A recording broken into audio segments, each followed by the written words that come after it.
할렐루야. 주 안에서 사랑하는 산하창지기 공동체 여러분, 오늘도 금요 예배에 오신 여러분 주님의 이름으로 환영하고 축복합니다. 또 한 주간도 잘 지내셨지요?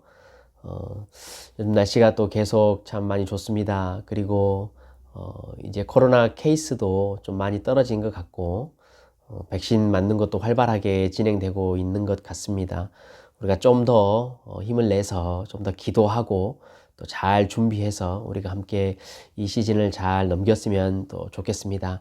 오늘 우리 또 기도할 제목들 여러분 많이 있으시지요? 하나님 앞에 다 가지고 나오셔서 하나님 앞에 오늘 이 밤에도 다 쏟아놓고 하나님을 대면하고 돌아가실 수 있는 그런 이 밤 되기를 소원합니다. 제가 잠시 한번 기도하고 우리 금요 예배 시작하겠습니다. 하나님 감사합니다. 오늘 이 밤에도 우리를 부르시고 우리 연약함으로 말미암아 좌절한 채로 남겨지지 않고 하나님 앞으로 나올 수 있도록 은혜를 주시니 감사합니다. 성령 하나님, 우리가 마땅히 구해야 할 바를 알지 못할지라도 오늘도 우리로 기도하게 하시고 예수 그리스도께서 여전히 하나님의 보좌 우편에서 우리를 위하여 중보하고 계시다라는 거룩한 믿음을 우리 모든 성도들에게 허락하여 주시옵소서. 우리가 기도할 때에 하나님은 일하신다라는 그 은혜를 오늘 이 밤에 우리에게 덧입혀 주시옵소서. 하나님의 말씀을 듣습니다. 세상의 소리 앞에만 우리가 항상 살아가다가 오늘 이 밤에 우리가 하나님의 말씀 앞에 설 때에 성령 하나님, 우리가 하나님의 음성을 듣고 돌아갈 수 있는 은혜를 허락하여 주시옵소서. 우리의 생각과 우리의 가치관과 우리의 영혼의 모든 것들을 다 찔러 쪼갤 수 있는 그 단검과 같은 하나님의 말씀을 오늘도 우리에게 허락하여 주시옵소서. 감사드리며 모든 말씀 우리 구주 예수 그리스도 이름으로 기도드리옵나이다. 아멘. 우리 야고보서 말씀 함께 보겠습니다. 신약성경 371쪽입니다. 야고보서 1장 1절 우리 한 절만 함께 보겠습니다. 저 한 목소리로 같이 하나님 말씀 낭독하실까요? 야고보서 1장 1절입니다. 시작. 하나님과 주 예수 그리스도의 종 야고보는 흩어져 있는 12지파에게 문안하노라. 아멘. 우리가 다음 주부터 로마서 강해를 시작을 한다라고 광고를 드렸습니다. 로마서는 아시겠지만 우리가 무엇을 믿어야 할 것인가라는 기본적인 이 교리의 이야기가 많이 적혀 있는 성경입니다. 그러다 보니까 교리적인 것들을 계속 하다 보면 우리가 성도로서 어떤 삶을 살아가야 할 것인가라는 것에 대한 감각이 좀 떨어질 수가 있습니다. 그래서 그 균형을 좀 시작하면서 맞추기 위해서 우리가 금요일 날 야고보서를 강해를 몇 장 되지 않지만 쭉 처음부터 보려고 합니다. 왜냐하면 야고보서는 여러분이 잘 아시겠지만 우리가 믿는 것이 무엇인가, 어떻게 살아야 할 것인가 라는 내용을 담고 있기 때문에 로마서와 함께 하면 아주 균형이 잘 맞을 것 같습니다. 야고보는 여러분이 잘 아시겠지만 예수님의 동생입니다. 그리고 특징이 뭐냐면요, 야고보서를 읽어보시면 예수님께서 우리 주일 동안 지금까지 계속 가르쳐 주셨던 산상수훈 말씀 있잖아요. 그 산상수훈 말씀을 가장 잘 반영하고 가장 실천적으로 적용을 잘하고 있는 이 성경이 이 야고보서입니다. 그래서 우리가 이제 오는 주일날 보겠지만 산상수훈 이제 마지막 말씀도 보면 하나님의 말씀을 듣고 행하는 자가 지혜 있는 자다라는 말씀으로 예수님은 말씀을 마치시지요. 야고보는 예루살렘 교회의 목사였습니다. 이 목사님이 교회를 목회하시면서 예수님께서 말씀하셨던 이 지혜라는 것이 그럼 어떤 것인가, 이것을 성도들의 삶 가운데 아주 구체적으로 적용을 해주는 말씀이 바로 이 야고보서의 말씀입니다. 특별히 야고보서는 또 한 가지의 더 중요한 목적을 가지고 있습니다. 그게 뭐냐면 오늘 우리가 본문에서 읽어보아서 알지만 자신들의 고향을 떠나서 흩어져 있는 이민자들에게 이민자 교회에게 편지를 보낸 내용입니다. 이민자들이 자신들의 고향을 떠나서 어떻게 그 다른 나라에서도 다른 지역에서도 지혜 있는 삶을 살아갈 것인가 라는 이야기를 하는 것이지요. 아마도 이 밴쿠버에 이민자로서 살아가고 있는 저와 여러분에게는 아주 적당하게 하나님의 말씀을 잘 적용할 수 있는 말씀들입니다. 야고보는 이민자들에게 편지를 보내서 무슨 말을 하고 싶은 것일까? 오늘 우리가 이 전체의 이야기를 살펴보기 이전에 본문 1장 1절을 가지고 말씀을 좀 나눠볼까 합니다. 왜냐하면 이 1장 1절에 보면 야고보서에서 야고보가 이민교회의 성도들에게 무엇을 말하고자 하는지 그 핵심이 바로 여기에 담겨 있기 때문입니다. 야고보서는 여러분 사실 성경으로서 잘 인정을 받지 못했습니다. 그러니까 이 종교개혁을 일으켰던 마르틴 루터는 심지어 이 야고보서를 뭐라고 부르냐면요, 지푸라기 서신이다 라고 말을 합니다. 그도 뭐 당연한 것이 마르틴 루터는 종교개혁을 일으킬 때에 오직 우리가 믿음으로 구원받는다 라는 이야기를 했지요. 근데 야고보서는 마치 정반대되는 이야기를 하고 있는 것처럼 보입니다. 우리가 행함으로 구원을 받는다라는 이야기를 하기 때문이지요. 그래서 마르틴 루터는 자기가 헬라어 성경을 독일어로 이제 종교 개혁을 일으키면서 이렇게 최초의 책을 번역해서 썼잖아요. 거기서 책을 쓸 때 이 야고보서를 아예 빼버렸을 정도로 이 야고보서를 좀 이렇게 평가절하하는 그런 성경이었습니다. 그런데 여러분, 과연 정말로 마르틴 루터가 옳았을까요? 뭐 제가 그것이 옳다 그르다라고 말할 수는 없겠지만 저는 이 야고보서가 지푸라기 서신이라고 절대 생각을 하지 않습니다.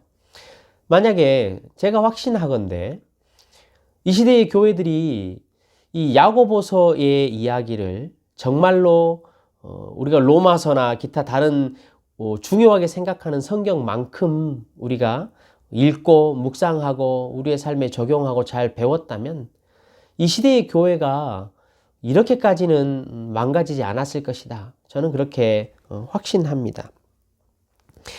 성도 여러분, 야고보 사도가 흩어져 있는 이민교회에 정말로 말하고자 하는 전체 핵심 내용이 무엇인지를 오늘 좀 살펴보고요. 다음 주부터 금요일 날 차근차근 이제 구체적으로 그 내용들을 좀 우리가 살펴보고 적용하면 좋겠습니다. 오늘 전체적으로 야고보는 크게 두 가지 이야기를 합니다. 첫 번째 이야기는 성도로서 이민자로서 살아가면서 어떠한 정체성을 가질 것인가. 우리는 흩어져 있는 12지파이다 라는 이야기를 야고보가 하지요. 첫 번째로 우리가 그 정체성에 대한 이야기를 한번 야고보를 통해서 들어보도록 하겠습니다. 그리고 두 번째는 야고보가 이민교회들에게 너희들의 신앙 고백을 정확하게 할 수 있어야 한다라는 이야기를 야고보 전체 핵심으로 이야기를 합니다. 이 큰 두 가지 이야기를 우리가 잠시 좀 나누도록 하겠습니다. 야고보 사도가 편지를 쓰고 있는 사람들, 편지를 받는 사람들이 누구이냐면 흩어져 있는 사람들이라고 이야기를 하지요. 오순절날 성령이 임하고 그 이후로부터 교회가 본격적으로 시작이 됐습니다. 교회가 엄청나게 부흥을 했지요. 사도행전에 보면 예루살렘에 있는 교회만 해도 수만 명에 이른다라고 기록을 하고 있습니다. 다 유대 기독교인들이 대부분이지요. 유대인으로 유대교를 가지고 살다가 예수를 만나고 기독교인으로 개종한 사람들이 대부분입니다. 야고보는 그 예루살렘을 중심으로 그 수만 명에 달하는 가정교회들을 전체적으로 다 목회를 하고 있었던 분입니다. 그렇기 때문에 성도들 안에서 일어나는 일들과 정말로 예수님께서 가르쳐 주셨던 산상수훈을 어떻게 적용해야 할지를 가장 잘 알고 있는 목사님이셨지요. 시간이 지나고요. 유대교는 이 예수 믿는 이 유대인들을 개종한 사람들을 핍박하기 시작했습니다. 우리가 사도행전에서 잘 알지요. 교회를 다 찾아 들어가서 잡아서 옥에 넘기고 죽이기도 하고 하는 일을 했습니다. 대표적인 사건이 바울이 스데반을 잡아서 사람들에게 돌에 맞게 하도록 이렇게 죽도록 한 일이지요. 스데반의 순교가 있었습니다. 이 스데반 집사님의 순교를 통해서 교회들이 인근 각지로 자신의 고향을 떠나서 다 흩어지게 되었습니다. 이 사건 때문에 이제 흩어져 있는 오늘 이 사람들이 등장을 하게 되는 것이죠. 자신의 고향을 떠났습니다. 이방 땅으로 가고 또 여러 지역에 가서 살기 시작했습니다. 지금으로 우리가 쉽게 표현하면 이들은 이민자들이지요. 소수였습니다. 그리고 항상 메이저리티에 들어갈 수 없는 마이너의 삶을 살 수밖에 없었던 자들이고요. 우리가 계속해서 이야기를 들었지만 자신의 삶 가운데 항상 불이익을 감당하고 살 수밖에 없었던 그런 사람들이었습니다. 여러분 한번 이제 그 흩어져 있는 사람들의 환경을 잠시 우리가 살펴보면 좋을 것 같아요. 로마의 통치하에 있었죠. 로마의 정치와 경제와 그 문화 그리고 이방 지역이기 때문에 우상 숭배로 말미암아서 이루어진 문화였고 그 우상 숭배로 이루어졌다라는 말은 다른 말로 하면 성적인 타락이 극에 달해 있는 문화라는 의미입니다. 이민자들이 매일매일 듣는 그 주변의 이야기들이 여러분 그렇다면 무슨 이야기였겠습니까? 로마의 힘과 권력과 부에 대한 이야기가 주로 나누어지는 이야기입니다. 우리가 뭐 한국에서 사람들 만나서 이야기하면 요즘 다 부동산 이야기 하지 않습니까? 비트코인 이야기 하지 않습니까? 그것과 똑같습니다. 사람들은 주변에 있는 사람들 모이기만 하면 로마의 힘과 권력과 부 어떻게 하면 우리가 그것을 좀 가져볼까 누려볼까 하는 이야기들이 전부 다 만연해 있는 이야기였습니다. 그 이야기뿐만 아니고 이 우상숭배 이야기 우상숭배를 통해서 나타나는 그 장사하는 이야기 그 우상숭배를 위한 절기를 지키는 이야기 그것 때문에 성적 타락이 일어나는 이야기 이 문화 자체가 여러분 그런 것으로 점철되어 있는 것을 우리가 짐작해 볼 수 있습니다. 이 말은 무슨 말이겠습니까? 힘들다라는 말입니다. 우상 숭배를 하지 않으면 경제적인 활동을 하지 못하기 때문에 경제적으로 굉장히 힘든 삶을 살 수밖에 없는 것이고 무엇보다도 예수 믿는 것의 핍박을 피해서 그 지역으로 이민의 삶을 갔지만 결국 거기에서도 자신의 신앙을 지키고 정체성을 유지하는 게 굉장히 힘든 유혹의 일들이 참 많이 그들에게 일어났다는 것을 우리는 짐작할 수 있습니다. 너무나 힘들고 어려운 삶을 살아가다 보면 주변의 이야기들, 로마의 이야기들, 그 멋있는 이야기들에 우리가 정욕이 생기고 욕심이 생기기도 하는 것이 다반사이지요. 야고보서를 시작하면서 야고보는 그래서 아예 첫 번째 이야기를 우리가 다음 주에 보겠지만 그 신앙의 타협의 위기를 조심해라. 첫 번째 이야기가 바로 시련이 온다. 시험이 온다라는 이야기로 그래서 야고보는 첫 이야기를 시작을 합니다. 우리는 밴쿠버 이민 성도입니다. 여러분 우리도 이민자의 삶을 삽니다. 로마에서 살던 삶과는 뭐 정확하게 일치는 하는 것은 아니겠지만 우리도 충분히 로마의 삶과 비슷한 삶을 살고 있다라고 짐작할 수 있습니다. 우리가 살고 있는 환경과 문화가 얼마나 화려합니까? 얼마나 웅장합니까? 우리에게는 신앙의 자유를 누릴 수 있는 환경이 참으로 많이 있습니다. 왜냐하면 이 서양 문화 자체가 자유로움 아니겠습니까? 우리는 이 땅에 와서 자녀들을 공부시키는 것에 집중을 하고 그것에 관심을 참 많이 갖고 살아갑니다. 또 한편으로는 또 걱정되는 게 우리 자녀들이 이 서양 문화라는 것에 동화가 되어가고 또 이민자로서 경제적인 힘든 삶을 살아갈 때가 참 많이 있습니다. 신앙의 정체성, 문화와 혼합되어 버린 신앙의 이 우리의 참된 이 본질을 유지해 나가는 것이 힘든 것 아니겠습니까? 타협과 위협과 또 유혹하는 일들이 우리에게는 참으로 많이 있습니다. 우리가 신앙의 정체성, 성도로서의 정체성이 흔들림을 받는 것은 너무나 당연한 삶이 바로 이 이민의 삶입니다. 야고보는 그래서 이 성도들에게 전체적으로 이제 큰 이야기로 너희들 시험 받는 것과 너희들 안에 생겨나는 욕구들을 조심하고 경계해야 한다라는 큰 이 이야기를 지금 시작을 하고 있습니다. 전체적으로 내용을 보면요. 야고보는 이런 이야기를 반복해서 하지요.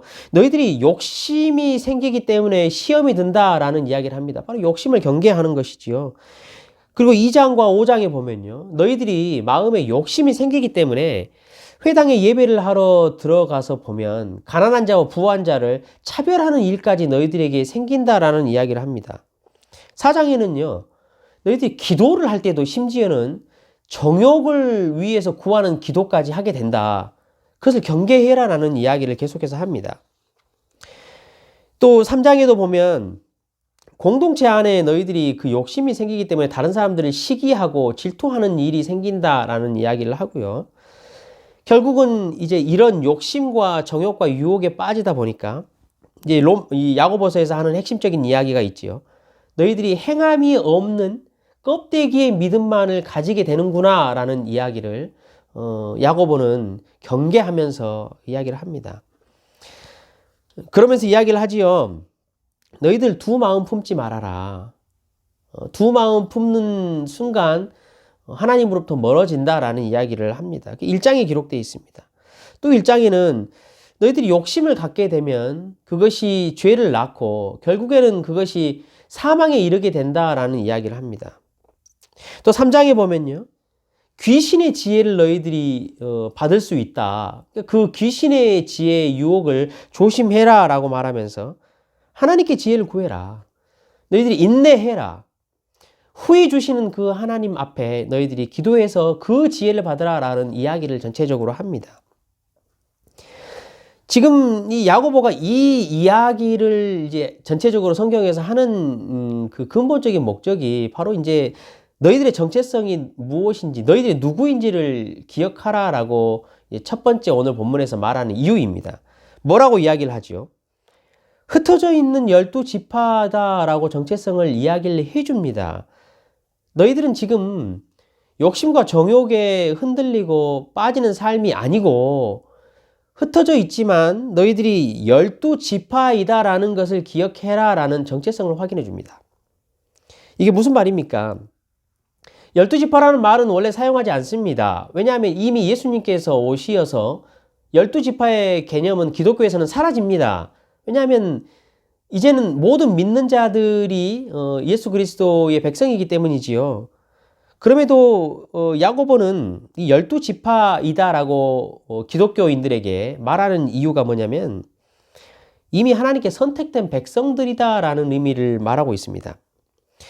요한계시록 여러분 아시겠지만 마지막 21장 뒤쪽에 12절을 여러분 보시면요. 거기에 그렇게 기록됩니다. 12지파의 기초석과 12지파의 또 뭐 진주문이라 할지 아름다운 보석의 12지파를 이야기합니다. 실제로 12지파가 있기 때문이 아니고 이 12지파라는 의미를 계시록에서도 요한이 사용한 이유는 이미 하나님께 선택된 백성들이다라는 것을 강조하기 위해서 그 지파의 이야기를 쓰지요. 야고보도 마찬가지입니다. 너희들이 비록 지금은 흩어져서 어려움을 당하고 있지만 너희들은 이미 하나님께 선택된 12지파이다라고 말합니다. 이제 그러면서 야고보가 하나님에 대한 이야기를 성경 이제 자신이 글을 쓰면서 여러 가지 이야기를 합니다. 이렇게 말하죠. 하나님은 창조주다라고 말합니다. 하나님은 빛들의 아버지다라고 말합니다. 곧 이게 모든 것을 하나님이 창조하셨다라는 의미를 이야기합니다. 그러면서 이제 3장으로 넘어가면요. 이 흩어져 있는 이민자들에게 이렇게 말합니다. 너희들은 하나님의 형상이다. 모든 창조하신 하나님께서 너희들을 하나님의 형상으로 창조하셨다라는 이야기에 자신의 정체성을 이야기해 주는 것이지요. 그러면서 이제 야고보서에서 이야기를 이어가는 것은 너희들이 그렇기 때문에 견디면 생명의 면류관을 얻게 될 것이다 라고 1장에 그렇게 이야기를 합니다. 그러면서 마지막 이제 5장에 가면요. 마지막에 이렇게 마무리하지요. 주의 강림이 가까워왔다라는 이야기를 합니다. 우리의 정체성을 확인해 주는 이야기입니다. 왜 그렇게 할까요?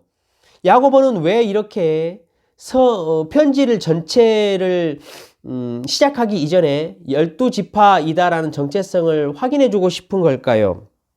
바로 하나님이 처음과 끝이라는 겁니다. 하나님이 모든 것을 창조하셨고 이제 다시 예수님이 강림하시면 끝이 난다라는 거예요. 이 안에서 우리 선택된 12지파는 하나님의 사명을 가진 자다라는 것을 말해주고 싶은 거지요. 핵심적으로 야고보서 1장 18절을 여러분 한번 잠깐 보십시오. 하나님은 지금 모든 것을 새롭게 창조하고 계신 분이다. 그분이 시작하셨고 그분이 곧 강림하셔서 끝내실 것이다. 너희는 지금 그 안에서 첫 번째로 익은 열매이다 라고 지금 18절에 이야기를 해주지요. 이제 하나님께서 새 창조 중이고 우리를 첫 번째로 낳고 우리를 말씀으로 낳아서 우리를 흩어보내셨다라는 이야기를 지금 야고보가 하고 싶은 것입니다. 왜겠습니까? 모든 것을 마지막까지 새롭게 창조하고 계신 이 하나님께서 저와 여러분을 부르셔서 12지파로 부르셔서 새롭게 창조를 하시고 이제 흩어보내셔서 하나님께서 하시는 새 창조의 일을 너희가 감당해야 한다라는 것을 말씀해주고 싶은 것이지요. 야고보는 이것 때문에 우리에게 말합니다. 너희들 정욕이 생기고 욕심이 생기는 걸 경계해라. 너희들은 하나님의 선택된 12지파이다. 너희들은 하나님의 새 창조의 사역에 동참을 해야 한다라고 이야기를 합니다. 너희들이 정욕을 따라가는 것이 아니고 하나님의 형상을 닮아가야 하고 하나님의 형상을 반영하는 삶을 이민자로서 살아야 한다라는 이야기를 계속해서 합니다. 그러면서 재밌는 예를 듭니다. 2장 23절에 넘어가면요. 아브라함 예를 들지요. 이렇게 말합니다. 아브라함이 본토 친척 아비집을 떠났습니다. 흩어진 것이지요. 그런데 하나님은 이 아브라함에게 자신의 친구라고 불렀습니다. 그리고 아브라함이 흩어진 가나안 땅에 살면서 자신의 행함으로 하나님의 새 창조에 동참했던 사람이다라는 예시를 우리에게 들어줍니다. 하나님은 흩어지게 만드셨습니다. 그리고 하나님은 우리를 친구 삼으셔서 함께 하시겠다 약속하셨고 우리를 흩어 보내셨기 때문에 곧 있으면 금방 우리를 하나님의 마지막 그 12지파로 다시 모으실 것이다 라는 이야기를 야고보는 계속해서 하고 있습니다. 너희들이 흩어져서 사명을 다 하고 나면 하나님은 마지막에 이 선택된 12지파로 너희들을 다 다시 전 세계에 흩어져 있는 모든 크리스찬들 사명을 감당하고 있는 그들을 다시 모을 것이다. 너희들이 힘내고 견뎌라 라는 이야기를 우리에게 하고 있는 것이지요. 이것을 아는 것이 지혜라라고 야고보 사도는 우리에게 이야기를 합니다. 성도 여러분, 저와 여러분도 흩어졌습니다. 흩어졌다는 말을 디아스포라라고 말을 합니다. 많이 들어보셨지요? 우리는 예수 믿는 자로서 고향과 친척과 본토 아비집을 떠나서 흩어졌습니다. 여러분 그냥 흩어진 것이 아니지요. 저와 여러분은 목적을 가지고 있습니다. 저와 여러분이 그냥 밴쿠버에 계획해서 온 것처럼 보이지만 그렇지 않습니다. 하나님께서 흩으셨습니다. 왜이겠습니까? 오늘 이 야고보 성도들과 동일합니다. 하나님께서 지금 하고 계시는 창조의 사역을 동참하게 하기 위해서입니다. 성도 여러분, 우리가 아마 이 밴쿠버에 오지 않았다면 우리는 서로 만나지 못했을 것입니다. 한국에 있었으면 만났겠습니까? 하지만 하나님께서는 한국에 있는 우리 친척, 본토 친척 아비집에서 우리를 다 불러내서 흩으셔서 이 밴쿠버에서 서로 만나서 서로 동역하고 서로 사명자로서의 삶을 살아가도록 그렇게 하셨습니다. 여러분이 그것을 신뢰하고 믿으시기를 주님의 이름으로 간절히 부탁드립니다. 여러분, 그렇기 때문에 매일매일 그냥 하루하루를 살지 않으셨으면 좋겠습니다. 저와 여러분이 아침에 눈을 떴을 때 맞다. 하나님께서 나를 새로운 창조의 일을 하도록 나를 부르셨지. 내가 그 사명을 갖고 있지라고 생각하셨으면 좋겠습니다. 그래서 여러분이 하루하루를 처하는 일 가운데서 어두움이 있다면, 고통이 있고 아픔이 있고 눈물이 있다면 아 맞다. 나는 이 자리에서 새로운 창조를 하는 사람이지 라고 그들을 위로하고 격려하고 사랑하는 일을 저와 여러분이 해 나갔으면 좋겠습니다. 여러분 야고보서를 쭉 읽어보십시오. 이렇게 새롭게 창조하는 이 일이 큰 일이 아니라는 것을 우리는 금방 알 수 있습니다. 하나님께서 새로운 창조 사역을 우리에게 맡겼으니까 이것이 뭔가 큰 위대한 일을 하는 것이라고 생각할지 모르겠지만 야고보는 그렇게 말하지 않습니다. 고아를 돌아보는 것이라고 말합니다. 그리고 차별하지 않는 것이라고 말합니다. 누군가가 쓸 것이 있다면 그것을 채워줄 수 있는 것이라고 말합니다. 말 한마디를 우리가 위로하고 격려하는 말, 그런 말을 한마디 하는 것이 바로 새 창조 사역이라고 말합니다. 병자를 위해서 기도하는 것, 그것도 마지막 장에 나옵니다. 이러한 모든 것들이 하나님께서 우리에게 맡기신 새로운 창조 사역입니다. 성도 여러분, 다시 말씀드리자면 매일매일 그냥 살지 않으셨으면 좋겠습니다. 하나님께서 이 밴쿠버로 보내셨고 또 이 밴쿠버에서도 특별히 저와 여러분의 직장의 자리로 보내신 것은 하나님이 그쪽으로 우리를 흩으신 것이지요. 그렇기 때문에 여러분 그 자리에서 나는 어두움을 쫓아내고 고통과 아픔과 눈물을 쫓아내고 위로와 격려로 새 창조를 하는 사람이구나 라고 저와 여러분이 그 사명을 깨달았으면 참 좋겠습니다. 야고보는요, 이처럼 지금 이민자 교회에게 가장 먼저 하고 싶은 말이 이 정체성의 이야기였죠. 우리가 선택된 자라는 거예요. 두 번째로 이야기하는 게 뭐냐면요, 이 정체성의 신앙, 새 창조의 사명, 이것을 가지고 이 땅 가운데 이민자의 힘든 삶을 살아가려면 무엇보다도 우리의 신앙 고백이 무엇인지를 확인해야 한다라는 이야기를 이제 두 번째로 이야기를 합니다. 오늘 1장 1절 본문을 보시면요, 야고보가 인사를 하는 내용입니다. 보통 서신서들과 다 비슷한 모양을 가지고 있지요. 그러나 야고보는 지금 이 하나님과 주 예수 그리스도의 종 야고보는 이라라고 이야기를 하면서 자신의 신앙 고백을 하고 있는 것입니다. 이 흩어져 있는 이민자 교회 성도들에게 너희들도 나와 같은 이 신앙 고백을 하고 있는지를 좀 확인해라 라고 말을 하고 있는 것이죠. 여러분, 야고보를 한번 생각해 보십시오. 우리가 야고보의 삶이 어땠을 것인지 이 복음서를 좀 생각을 해보면, 묵상을 해보면 그 삶을 알 수 있습니다. 야고보는 예수님의 동생이었습니다. 굉장히 어렵고 힘든 삶을 살았습니다. 왜냐하면 자신의 형 예수가 성령으로 잉태됐잖아요. 그러나 사람들은 성령으로 잉태됐는지를 믿지 않았습니다. 그럼 결과가 뭐겠습니까? 자신의 형인 이 예수는 부정한 방법으로 태어난 사람이라는 것이죠. 어릴 때부터요, 이 야고보의 가정, 요셉과 마리아의 가정이 동네 사람들에게 받았던 비난은 정말로 말로 표현할 수 없는 것이었음을 우리는 짐작할 수 있습니다. 돌로 맞아 죽어도 될 만한 이야기들이지요. 가난했습니다. 목수였기 때문에 당연하겠지요. 요셉이 자기 아버지가 또 일찍 죽었습니다. 그래서 자신의 형인 장남인 예수가 자신의 가정을 부양을 해야 하는 그런 일을 했습니다. 그런데 어느 날 자신의 형 예수가 집을 나갑니다. 집을 나가가지고 광야에서 집으로 들어오질 않습니다. 40일 동안 거기서 무엇을 하는지 먹지도 않고 마시지도 않고 어쩔 때는 뭔가 헛소리도 하는 것처럼 보이고 누구와 싸우는 것처럼 보이기도 하고, 그러고 나서 갑자기 동네로 돌아오더니 회당에서 예배를 드릴 때 자기가 메시아라고 이야기를 합니다.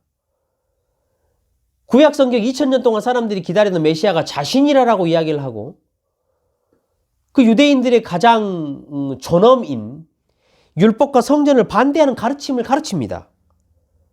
다른 유대인들이 하는 것처럼 귀신도 쫓아내고 병자도 고칩니다. 가정을 돌보지를 않습니다. 그냥 버리고 그냥 돌아다니기만 합니다. 무슨 무리들 12명을 데리고 자꾸 이렇게 문제만을 일으키고 돌아다니는 것이지요. 형을 찾으러 왔습니다. 가정이 어려웠겠지요. 어머니를 대동하고 야고보와 형제들이 형을 찾으러 왔는데 형이 자기들을 알아보지도 못합니다. 누가 내 어머니고 형제냐라고 말을 합니다. 동네에는 이미 이 예수 자신의 형이 바알세불에 들렸다라고 소문이 퍼지기 시작했습니다. 결국 그래서 야고보와 그 형제들도요, 예수님에게 미쳤다라고 말할 수밖에 없는 상황이 되었습니다. 예수님을 믿지 않았다라고 이야기를 합니다. 야고보는 자신의 형 예수를 생각하면 어떤 생각이 나겠습니까? 위협입니다. 자신의 가정이 위협되는 사람이었고, 자신의 가정에 수치를 준 사람이었고, 자신의 가정에 고통을 준 사람이었습니다. 그게 바로 자신의 형 예수였습니다. 이 야고보가 예수를 믿는다는 것이 여러분 가능할 것 같습니까? 여러분 한번 생각해 보십시오. 여러분 가정에 이런 만약 형제가 있고 자매가 있다라면 그 자매와 형제를 여러분은 믿겠습니까? 그 회복할 수 있겠습니까?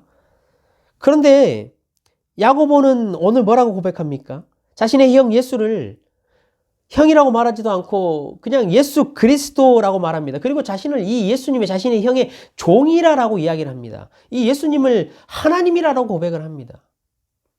야고보는 자신이 겪었던 이 신앙의 굴곡과 신앙의 흐름, 그리고 이 신앙 고백을 이민자 성도들도 하기를 바라고 있습니다. 오늘 저와 여러분에게도 마찬가지로 그것을 이야기하고 있는 것이지요. 성도 여러분, 야고보는 어떻게 이렇게 변화를 가질 수 있었겠습니까? 고린도전서에 보면 기록됩니다. 고린도전서 5장에서 15장 5절 6절을 보면 이렇게 기록됩니다. 예수님께서 부활하셔서 게바에게 나타나시고 12 제자에게 나타나시고 500여 형제에게 나타나시고 그 후에 야고보에게 나타나시고 그 후에 모든 사도에게 나타나셨다라고 기록됩니다. 이 야고보를 여기서 만나신 것이지요. 이 야고보는 부활하신 예수님을 만났습니다. 아니 정확히 말하면 예수님께서 부활하셔서 이 야고보를 찾아가신 것이지요. 야고보 속에 있는 그 상처와 무거움과 아픔을 예수님께서는 특별히 해결해 주신 것입니다. 개인적으로 이름이 적힌 사람이 게바, 베드로와 야고보 둘입니다. 그때 무슨 의미겠습니까? 베드로가 마음속에 그 깊은 상처가 있었던 것과 동일하게 야고보도 그만큼의 큰 상처가 있었다라는 증거가 되지 않겠습니까? 성령께서 역사를 하셨습니다. 믿음을 주시고 야고보는 그 믿음의 역사를 경험하고 자신의 눈이 열렸습니다. 자신 신앙 가운데 있었던 자신의 형 예수라는 사람에 대한 고정관념, 자신의 형 예수에게 가졌던 상처, 분노, 이 모든 것들을 자신의 이 신앙과 믿음, 성령의 역사로 넘어설 수 있었음을 야고보는 지금 이야기를 합니다.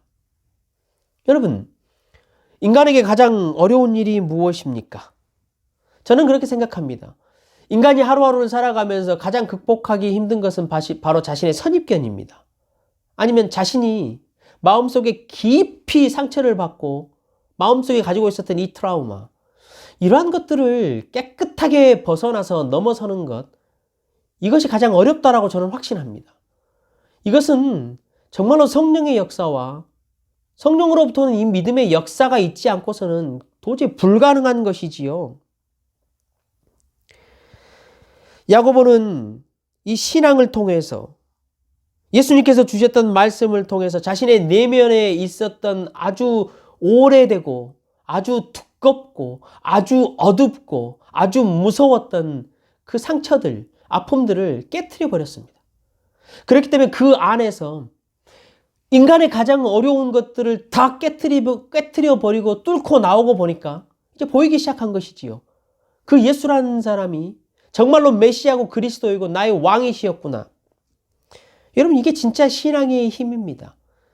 우리가 예수를 믿는다라는 것, 우리에게 신앙이 있고 성령이 나에게 역사한다라는 것은 이처럼 우리 속에 인간으로서 인생으로서 가장 해결해내기 힘든 이 모든 문제들을 믿음으로 이겨내는 것, 여러분 그런 역사가 있다라는 것이지요. 이럴 때 우리는 하늘의 평강을 누립니다. 우리의 모든 어두움과 우리 속에 있는 모든 두려움이 정리가 된 것이지요. 야고보는 그런 것을 통과했습니다. 그래서 이민교회 성도들에게 너희들도 혹 너희들의 마음속에 있는 것들을 다 해결해라. 신앙은 그런 것이다. 예수님을 찾고 성령을 의지하고 믿음을 간구해서 이것을 넘어서고 신앙을 고백해라 라고 말합니다. 보십시오. 야고보가 이런 상처를 극복하고 거기서만 멈추지 않았습니다. 야고보가 매일매일 해나가는 사역들을 해낼 수 있었던 힘이 자신이 통과했던 그 어두움을 이기고 신앙의 힘을 유지할 수 있었던 한 가지 고백이 더 있지요. 여러분 뭐라고 말합니까? 자신이 종이다라고 말합니다. 자신이 만약에 이민자 교회에게 편지를 쓰면서 나는 지금 예루살렘 교회를 이 수만 명의 교회를 담당하는 위대한 사도고 기둥 같은 사도이다라고 고백을 했다면 편지의 신빙성은 더 높아졌을 거예요. 그렇죠? 만약에 자신이 나는 예수의 동생이다 라고 말했어도 편지의 신빙성은 여러분 커졌을 거예요. 그러나 야고보는 그렇게 고백하지 않습니다. 야고보는 자신을 종이라고 이야기를 합니다. 왜이겠습니까? 예수님과 자신과의 이 관계에 이것이 가장 아름다운 관계라는 것을 알았습니다. 예수님은 나의 왕이시고 주인이시고 나는 예수님의 종이라고 내가 신앙을 고백할 때 그때 우리가 가장 큰 힘과 능력을 누릴 수 있다는 것을 안 것이지요. 종이라는 말, 여러분 우리에겐 부담스럽게 들립니다. 가장 거친 고백이지요. 그러나 가장 복되고 가장 아름다운 고백입니다. 예수님에게 나를 완전히 복종을 시키는 것이지요. 예수님에게 나의 모든 것을 맡기는 것이지요. 또한 내 자신은 이미 사라지고 나는 예수로만 살 수 있다라고 고백하는 그런 고백이지요. 성도 여러분, 우리는 이 관계의 은혜를 알아야 하고 고백해야 합니다. 왜냐하면 이 관계의 신앙 고백, 예수님은 나의 왕이시고 예수님은 나의 주인이고 나는 종이다라는 이 고백이 나올 때만이 우리는 정말로 참된 진짜 복음의 능력을 맛보게 됩니다. 우리의 모든 것들을 그렇게 종으로서 다 맡기고 쏟아낼 때 우리는 우리 가운데 있는 모든 아픔과 상처들을 다 꺼내낼 수 있습니다. 야고보는 이것이 지혜다라고 계속해서 이야기를 하지요. 성도 여러분, 여러분은 어떤 고백을 하고 계십니까? 여러분은 예수님과 지금 어떤 관계를 맺고 계십니까? 나는 예수님의 종입니다라고 혹시 고백하고 계십니까? 여러분, 종이라고 고백하는 것은요, 사역자들이나 목사들이나 선교사들이나 이런 분들만 특별히 하는 고백이 아닙니다. 여러분이 하셔야 할 고백입니다. 성도로서. 이것은 성도로서의 고백입니다. 내가 예수님에게 나를 완전히 전적으로 굴복하고 나를 완전히 내려놓고 오직 내가 예수로만 살겠다라고 고백하는 것. 여러분, 이런 고백이 있을 때 우리는 나 자신을 넘어설 수 있습니다. 나에게 밀려오는 모든 시험과 유혹과 이 야고보가 그토록 경계하라고 말했던 이 정욕의 문제들을 넘어설 수 있습니다. 성도 여러분, 저와 여러분이 이러한 복음의 능력을, 참된 복음의 능력을 맛보시길 주님의 이름으로 간절히 부탁드립니다. 여러분, 바울도 한번 보십시오. 바울이 예수님을 만났습니다. 정확히 하면 예수님이 바울을 찾아오신 것이지요. 그러면서 바울이 예수님을 처음 만날 때 했던 말이 두 가지가 있습니다. 첫 번째는 무엇이냐면요. 주님은 누구십니까? 두 번째가 무엇입니까? 주님, 제가 무엇을 해야 합니까? 여러분, 우리는 이 순서를 잘 기억해야 합니다. 내가 성도로서 그리고 사역자로서 무엇을 하는 것은 결코 중요하지 않습니다. 먼저 내가 예수님과 지금 나는 어떤 관계인가? 예수님은 나에게 어떤 분인가? 내가 종입니다. 나는 예수의 종입니다라고 우리가 정말로 우리를 다 토해내고 우리를 다 내놓고 전적으로 굴복할 수 있는가? 그럼 이것을 잘 확인해야 한다라고 야고보는 말합니다. 여러분, 이러한 고백으로 하루하루를 살아가고 있는 성도들을 저는 참 많이 봅니다. 지금도 자신에게 있는 어려움과 이민사회의 삶을 살아가면서 참 견뎌내기 힘든 여러 가지 상황들을 잘 이겨내고 있는 성도들을 참 많이 봅니다. 우리 교회 성도님들 가운데도 그런 분들을 여러분 봅니다. 저는 너무나 감사합니다. 그들이 예수 안에서 이 이민 땅에서 직장을 잡고 여러 가지 문제와 환경들 때문에 어려움이 있을 때 오직 예수 그리스도를 믿는 믿음을 붙들고 그분이 나의 주인이시고 나는 그분의 종이니 나의 모든 것을 그분에게 맡기겠다 라는 이런 고백을 합니다. 이런 고백을 하면서 자기 자신에게 처해 있는 여러 가지 어려움들과 마음의 괴로움들과 깊이 묶여 있었던 이 상처들을 싹 다 토해내고 이겨내는 모습을 많이 봅니다. 직장이 어려웠지만 그 직장에서 이기고 견디고 웃으면서 예수의 이름으로 승리하고 그 직장의 문화를 다 바꿔버린 우리 집사님을 저는 듣습니다. 너무나 감사합니다. 어떤 집사님은, 어떤 성도님은 이렇게까지 말합니다. 잘 이기겠습니다. 잘 이기겠습니다. 믿음으로 이 코로나 잘 이기겠습니다. 내가 마음속에 깊은 상처가 있고 참으로 머리를 싸매고 누워야 할 정도로 어려움이 있었지만 잘 이기겠습니다. 그러면서 그 뒤에 이렇게 말씀을 하셨어요. 언젠가는 간증할 날이 있을 거예요. 여러분, 이게 승리하는 길입니다. 이게 바로 이민자의 삶을 살아가는 삶이지요. 야고보가 우리의 정체성이 무엇인지를 확인하고 우리의 신앙 고백을 확인해라라고 말한 것이 바로 이 모습입니다. 여러분, 얼마나 믿음의 담대함입니까? 저는 성령 하나님께서 반드시 우리 성도들에게 이러한 신앙을 고백하고 자신의 정체성을 알고 있는 이 성도들에게 힘과 능력을 주시고 승리를 주실 줄 믿습니다. 사랑하는 성도 여러분, 우리 밤에 함께 고백해 봅시다. 예수님은 하나님이시고 예수님은 나의 그리스도이시고 나는 예수님의 종입니다. 나는 예수님의 종입니다. 말씀을 정리하겠습니다. 성도 여러분, 우리는 이민자입니다. 흩어져 있는 12지파이고 디아스포라들입니다. 하나님께서 하나님의 새 창조 사역을 완성하게 하시도록 우리를 이미 선택하신 자들입니다. 그래서 우리를 밴쿠버로 흩어 보내셨고 여기에서 우리를 만나게 하셨습니다. 저와 여러분이 지금은 우리에게 맡겨진 사명들을 힘들게 감당하고 있지만 하나님은 우리를 친구로서 아브라함에게 하셨던 것처럼 함께 하십니다. 그리고 우리를 결국에 다시 다 만나게 하실 것입니다. 성도 여러분, 밴쿠버 물질적으로 또는 문화적으로 환경적으로 어렵고 유혹도 많고 정욕이 생겨나기가 참 좋은 곳입니다. 그렇지만 우리의 성도의 정체성을 잘 지켰으면 좋겠습니다. 신앙을 잘 지켰으면 좋겠습니다. 문화와 우리의 믿음은 다른 것이라는 것을 우리가 잘 깨달았으면 좋겠습니다. 그래서 여러분, 우리의 정체성을 잘 지키고 우리가 예수의 종이다라는 신앙 고백, 그래서 복음의 능력을 아는 것, 이러한 성도가 되시기를 주님의 이름으로 간절히 부탁드립니다. 그래서 매일매일 눈을 뜰 때마다 우리의 자리를 한 걸음을 내디딜 때마다 아, 맞다, 나는 새로운 창조의 사역을 하는 자이지 라는 우리의 사명을 이루어내실 수 있는 저와 여러분 되시기를 주님의 이름으로 간절히 축원합니다. 이제 우리가 다음 주부터는 어떻게 그렇다면 이런 지혜의 삶을 살 것인가, 새로운 창조의 삶을 사는 것이 어떤 것인가 하나하나 구체적으로 이민의 삶을 좀 살펴보는 시간 갖도록 하겠습니다.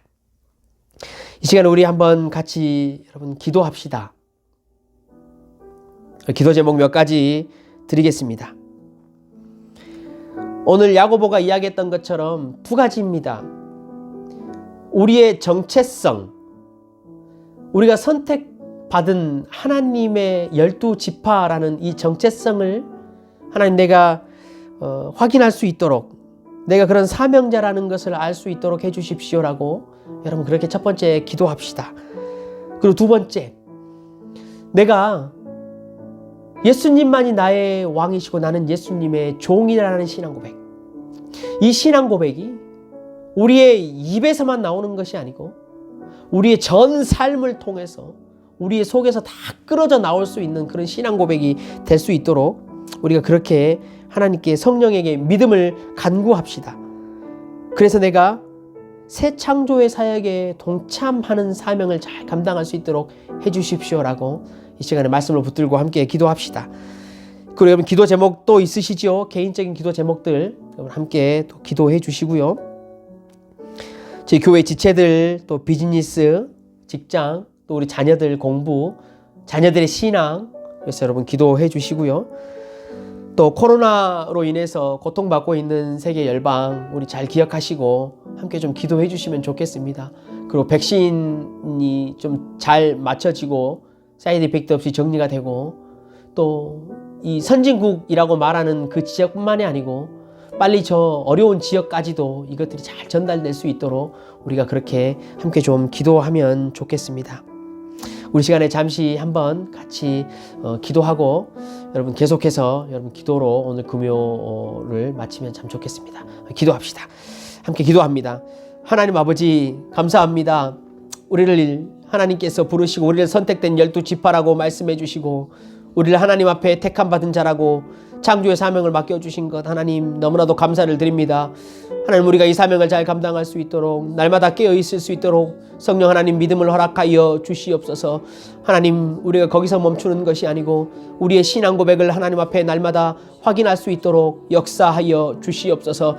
우리가 정말로 예수 그리스도의 종임을 고백하고 우리의 모든 것들을 주 앞에 내어놓을 수 있는 은혜를 허락하여 주시옵소서. 우리가 참된 은혜와 참된 복음의 능력을 그를 통하여 맛볼 수 있도록 성령 하나님 역사하여 주시옵소서.